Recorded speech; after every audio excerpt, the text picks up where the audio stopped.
الأمر الثاني أن يعظم السنة في قلبه، وأن يكون لها حرمة في نفسه، وإذا بلغه كلام الله وكلام رسوله عليه الصلاة والسلام لا يقدم عليه قول أحد كائنا من كان مهما على قدره وعلت منزلته. إذا كان ابن عباس رضي الله عنه قال في مسألة من مسائل الفروع والمفاضلة بين الأنساك قال يوشك أن تنزل عليكم حجارة من السماء، أقول قال رسول الله صلى الله عليه وسلم وتقولون قال أبو بكر وعمر.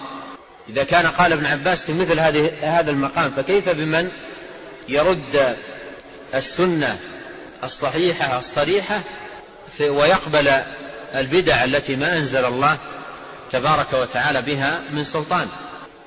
وأحمد رحمه الله يقول عجبت من قوم عرفوا الإسناد وصحته يذهبون إلى رأي فلان وفلان. والله تعالى يقول فليحذر الذين يخالفون عن أمره أن تصيبهم فتنة أو يصيبهم عذاب أليم. فالأمر الثاني أن يعظم الإنسان السنة وأن يؤمرها على نفسه.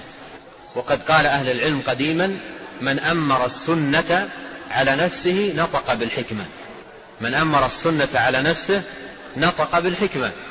وقال الإمام مالك رحمه الله السنة سفينة نوح. السنة سفينة نوح، من ركبها نجا ومن تركها غرق وهلك.